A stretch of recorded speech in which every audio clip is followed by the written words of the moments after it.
हाँ, राजस्थान में 26 सितंबर 2021 को है वो रीट का आयोजन हुआ था साथियों। रीट पात्रता परीक्षा का आयोजन 26 सितंबर को हुआ था, जिसके बाद लगातार पेपर आउट और कथित धांधली मामले को लेकर सरकार पर लगातार वो आरोप लग रहे थे। इन आरोपों पर 2 अक्टूबर यानी कि एग्जाम के कुछ ही दिन बाद अशोक गहलोत ने एक बात कही थी कि पेपर आउट पर लगाए जा रहे आरोप बिल्कुल झूठे हैं। अगर किसी भी प्रकार के आप पर्याप्त मात्रा में हमें सबूत ला के देते हैं कि पेपर आउट हुए, तो हम उनके खिलाफ कड़ी से कड़ी कार्रवाई करने के लिए हम उन दोषियों को पकड़ने के लिए काम करेंगे। ऐसा 2 अक्टूबर को अशोक गहलोत मुख्यमंत्री ने कहा था। उसके 4 महीने बाद आज एसओजी ने कई खुलासे किए हैं जो इस प्रकार से हैं जिसे हम चरणबद्ध ढंग से समझेंगे। एसओजी के खुलासे में बहुत अभ्यर्थियों के नाम है। 35 लोग पकड़े जा चुके हैं एसओजी के अनुसार, जो जितनी रिपोर्ट आई है उसी पर बात करेंगे। अब जो एसओजी ने अब तक खुलासे किए हैं उसके अनुसार चलेंगे, जिसमें राम कृपाल मीणा, उदाराम भजनलाल, पृथ्वीराज मीणा और ये विभिन्न लोग जो इसमें शामिल थे वो शामिल है। ठीक है, सर्वप्रथम बात करेंगे बोर्ड अध्यक्ष डीपी जारोली की। रीट पेपर को लेकर एक प्रेस कॉन्फ्रेंस की थी डीपी जारोली ने कि रीट के जो पेपर हैं वो फरवरी 2021 में प्रिंट हो चुके थे, यानी कि अप्रैल में एग्ज़ाम होना था, उसके बाद वो नहीं हो पाया था क्योंकि कोरोना काल उसमें सेकेंड वेव चल रही थी इसी प्रकार से, तो वो नहीं हो पाया था। इसी कारण वो काफ़ी टाइम वहाँ पे पड़े रहे, इसलिए खुल गए थे। इस प्रकार से उन्होंने बात कही थी। ये इसलिए बात कही थी कि उन पर जो बोर्ड पर आरोप लग रहे थे कि खुले हुए पेपर मिले इस प्रकार से, तो उन्होंने ये बात कही थी। बोर्ड अध्यक्ष पेपर के भेजने से लेकर उन पर पूर्ण नियंत्रण कार्य बोर्ड अध्यक्ष का होता है। बोर्ड अध्यक्ष ही जिलों पर कोऑर्डिनेट तय करता है कि कौन जिलों के स्तर पर काम देखेगा। उनकी नियुक्ति भी बोर्ड का अध्यक्ष ही करता है। तो जिले कोऑर्डिनेट की बात करें तो 32 जिलों का कोऑर्डिनेट एडीएम्स को बनाया गया था।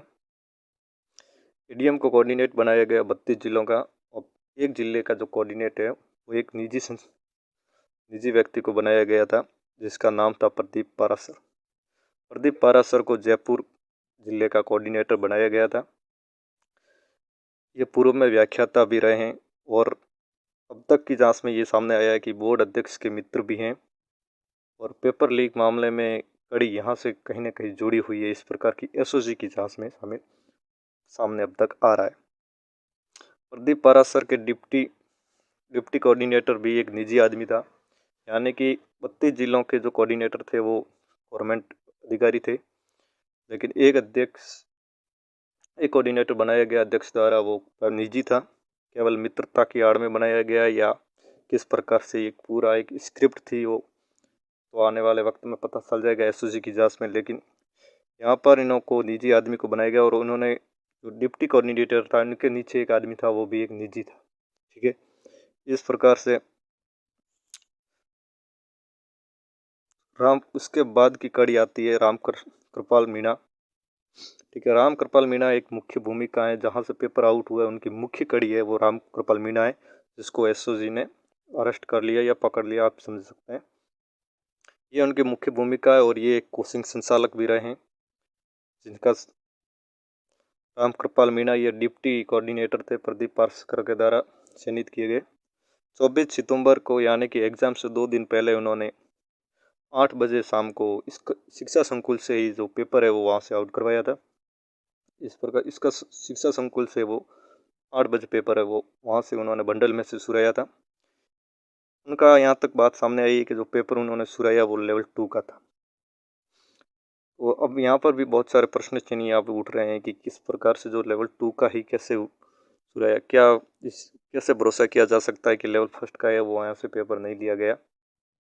अगर बंडल से पेपर सुराया तो वो खुला हुआ बंडल किस सेंटर पर पहुँचा, उस सेंटर ने क्यों नहीं आगे वापस बोर्ड अध्यक्ष से बात लिखा कि ये हमारे पास बंडल खुले हुए मिले हैं, अगर उन्होंने पेपर निकाले तो कितने पेपर निकाले। इस प्रकार से विभिन्न प्रश्न हैं वो इस समय पूछे जाने से ये राम कृपाल मीणा से और एसओजी वो काम कर रही है। ठीक है, और यहाँ राम कृपाल मीणा ने से ये स्पष्ट हुआ है कि उन्होंने जो पेपर है वो उदाराम बिश्नोई को सप्लाई किया था। ठीक है, चौथा आदमी यहाँ से निकल के आ रहा है, आप कड़ी से कड़ी जुड़ती जा रही है, आप समझते रहिएगा। उदाराम निवास बिश्नोई है वो जालोर का निवासी है और सुनने में ये अभी तक आ रहा है कि ये सरकारी सेवा में कार्यरत है। ठीक है, सांचौर से इसका संबंध है। 25 सितंबर सुबह इन्होंने एग्ज़ाम से एक दिन पहले सुबह राम कृपाल मीणा से है जो पेपर लिया था। ये पेपर की जो रकम बताई जा रही है 1,22,00,000, जो एसओजी ने खुद खुलासा किया है, प्रेस कॉन्फ्रेंस की थी जो एसओजी में, उसमें जो 1,22,00,000 का जो डील हुई थी वो राम कृपाल मीणा से हुई थी, उदाराम बिश्नोई ने इन्हों से ये लिया था। ऐसे में क्या एक राम कृपाल मीणा ने उदाराम को ही पेपर दिया, क्या अन्य कड़ियाँ नहीं हो सकती? कितने लोगों को राम कृपाल मीणा ने जो पेपर है वो सप्लाई किया, ये भी एक बात जांच में सामने भी आएगी। ठीक है, इस प्रकार से 25 सितंबर को इन्होंने 1,22,00,000 में ये पेपर ले लिया। और उदाराम का एक साथी और था, साथी कहिए या उन्हें अच्छा दोस्त कहिए या एक पड़ोसी समझिए। उदाराम बिश्नोई और भजनलाल बिश्नोई पड़ोसी हैं, एसओजी की जांच में अब तक यह सामने आया है। भजनलाल ने उदाराम से ही पेपर लिया था। भजनलाल छांचौर निवासी है, पड़ोसी है उदाराम बिश्नोई का। ठीक है, उन्होंने इनसे पेपर लिया। कितने में पेपर लिया, इस प्रकार की अभी कोई डील का खुलासा अभी तक नहीं हुआ है। एसओजी ने इस प्रकार की बात अभी नहीं कही है, तो इस पर भी संशय बना हुआ है लगातार। और भजनलाल ने है पेपर है वो जालोर, बाड़मेर, जयपुर और सवाई माधोपुर पे सप्लाई करने का बात सामने आ रही है। यानी कि भजनलाल ने काफ़ी क्षेत्र में जो पेपर है वो फैलाया है। अब तक उदाराम ने केवल भजनलाल को दिया, इस बात को भी स्पष्ट रूप से नहीं कहा जा सकता, क्योंकि हो सकता है उदाराम ने और भी जगह सेंटरों पर पेपर है वो पहुँचाया होगा। ये एक प्रकार से जाल है, वो समझ सकते हैं आप। भजनलाल ने जालोर, बाड़मेर, जयपुर और सवाई माधोपुर में, जयपुर जालोर में पेपर सॉल्व हुआ था। सुनने में पहली जांच में जब भजनलाल ने ये कहा था कि जालोर में पेपर सॉल्व हुआ, और गुज्जर की थड़ी कोचिंग संचालक वहाँ पर भी जो ये भी लिफ्ट होने की जो बात सामने आई थी। ठीक है, गुज्जर की थड़ी की जो कोचिंग संचालक है उसको भी पकड़ा था। सवाई माधोपुर में स्कूल में अभ्यर्थियों को बुलाकर, कुल 18 अभ्यर्थियों को बुलाकर जो पेपर है वो आंसर शीट है वो बांटे गए थे, और यहाँ तक की बात सामने आई कि प्रिंट लगाकर पेपर बांटे गए थे। इस प्रकार से अब तक की जांच में उदाराम से ही भजनलाल ने वो पेपर लिया था। ठीक है, उदाराम से भजनलाल ने पेपर कितने में लिया, कब लिया, इस बार की अभी स्पष्ट जानकारी है वो एसएसजी के पास नहीं पहुंची है। ठीक है, और उसके बाद जो हुआ कि भजनलाल से ही पृथ्वी मीणा तक पेपर है वो भजनलाल ने ही मुहैया करवाया था। यानी कि 8 दिन पहले इनकी जो पृथ्वीराज और इनकी जो डील है वो हो चुकी थी 8 दिन पहले ही। यानी कि पूरा सीन स्क्रिप्टेड था कि भजनलाल के पास पेपर आएगा और वो पृथ्वीराज मीणा को देगा। ये 8 दिन पहले बात हो चुकी थी और डील हुई थी इनकी 40 लाख में। ठीक है, इस प्रकार से 8 दिन पहले जो डील है वो हो चुकी थी। भजनलाल ने 25 सितंबर दोपहर के 3:45 पे है वो साथियों पेपर है वो पृथ्वी मीणा को व्हाट्सएप पर भेजा था। ठीक है, पुलिस के अनुसार अब तक ये सामने आ चुका है कि भजनलाल बिश्नोई ने बाड़मेर से व्हाट्सएप के माध्यम से जयपुर और सवाई माधोपुर में भी पेपर भेजा था। यानी कि सवाई माधोपुर भी व्हाट्सएप किया था इसने और जयपुर भी इसने भेजा था। ठीक है, उसके बाद साथियों आते हैं पृथ्वीराज मीणा। ये गंगापुर सिटी से इनका संबंध है और जैन है ये। ठीक है, भजनलाल बिश्नोई ने परीक्षा 8 दिन पहले ये पेपर इनको दिया था, और इस प्रकार से इन्होंने जयपुर और सवाई माधोपुर में भी सप्लाई किया। और जो पृथ्वीराज मीणा है, इन्होंने इनके 2 सहयोगी थे साथियों, एक रवि जीनापुर और दूसरा सहयोगी था रवि पागड़ी। और सवाईपुर माधोपुर में जो पृथ्वीराज मीणा ने है वो 18 अभ्यर्थियों को बुलाकर है वो पेपर वो सॉल्व करवाया था। ठीक है, प्रिंट लगाकर भी पेपर बेचे गए थे। इस प्रकार की एसओजी की जांच में अब तक का ये पहला खुलासा था। ठीक है, उसके बाद था जो रवि जीनापुर था, वो परिवार का एक अपना स्कूल है रवि जीनापुर का, जहाँ पर उन्होंने पेपर के लिए इनको सेंटर तो नहीं मिला था स्कूल में, लेकिन कितने में दिया, कैसे दिया, इस प्रकार की भी अब तक कोई बात एसओजी के सामने नहीं आई है। रवि पागड़ी में ने भी अभ्यर्थियों को जो संपर्क करके बुलाया गया था, उनके अपना निजी स्कूल से एक संबंध रहा है और वहाँ पे पेपर सॉल्व करवाए गए। इस प्रकार की एसओजी की जांच में सामने आया है। ठीक है, और भी लोग थे जो इस प्रकार से थे। पृथ्वीराज ने जो पेपर है वो बत्तीलाल मीणा को प्रोवाइड करवाया था। बत्तीलाल मीणा जो शुरू से ही एक मास्टरमाइंड माने जा रहे थे, लेकिन इनके ऊपर इस प्रकार से और लोग जुड़े हुए थे। हो सकता है इनके बीच में भी कोई लोग हो या इनके ऊपर भी और भी लोग हो। कितने किस प्रकार से होगा वो तो आने वाले वक्त में पता चल जाएगा। लेकिन यहाँ पर बात करते हैं बत्तीलाल मीणा की, तो बत्तीलाल मीणा का अन्य नाम विकास मीणा भी है।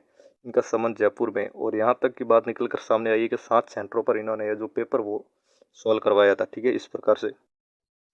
और इनका जो एक सहयोगी भी रहा है शिवा सकेरी, ठीक है, ये इनका सहयोगी रहा है जो एसओजी ने गिरफ्तार कर लिया है। मोतीलाल मीणा ने जो एक आगे प्रोवाइड करवाया, तो जिस प्रकार से वो संजय मीणा थे, संजय मीणा को पूछा है इन्होंने पेपर कितने में डील हुई, किस प्रकार से हुई, इस प्रकार पर एसओजी ने अब तक कोई है वो जांच सामने नहीं, बात नहीं स्पष्ट नहीं की है। संजय मीणा के 2 सहयोगी थे, दिलखुश और आशीष मीणा। दिलखुश ने ही साथियों जो अगले जो कांस्टेबल के पेपर मिला था जो फोन में, देवेंद्र कांस्टेबल हैं, उनको जो ये व्हाट्सएप किया था ये पूरा पेपर प्रकरण में। ठीक है, देवेंद्र ने अपनी पत्नी लक्ष्मी गुर्जर को जो पेपर है वो सॉल्व करवाया था, जो कि रीट अभ्यर्थी रही है। और देवेंद्र का एक साथी था देशराज, जिसके बारे में अभी स्पष्ट जानकारी सामने निकल कर नहीं आई है। ठीक है, देवेंद्र ने अपने हेड कांस्टेबल यदुवीर को ये पेपर है वो इस प्रकार से दिया था, जो अपनी पत्नी सीमा गुर्जर रीट अभ्यर्थी है उसके लिए। ठीक है, इस प्रकार से। वहीं संजय मीणा ने आशीष मीणा को भी, अपने एक नाबालिग है उनको भी ये प्रोवाइड करवाया था। इन्होंने अपने दोनों बहनों उषा मीणा और मनीषा को भी रीट अभ्यर्थी के हैं जो उनको पेपर है वो प्रोवाइड करवाया था। इस प्रकार से आप कड़ी से कड़ी जोड़कर समझ सकते हैं कि कितने व्यापक रूप से है जो पेपर आउट बना है। आप खुद समझ सकते हैं एसओजी की जांच अब तक किस प्रकार से बढ़ रही है। आप देख सकते हैं कितने खुलासे एसओजी द्वारा कर दिए गए हैं। हो सकता है आने वाले वक्त में और भी लोग पकड़े जाएं, और अगर व्यापक रूप से पेपर आउट हुआ तो परीक्षा रद्द का भी एक ऑप्शंस बनता है, या सीबीआई जांच का भी एक ऑप्शंस बनता है। इन दोनों में से सरकारी जरूर किसी ऑप्शंस पर विचार कर सकती है। धन्यवाद। वीडियो को शेयर करें और अपने दोस्तों को भी पहुंचाएं ताकि ये पूरा प्रकरण है वो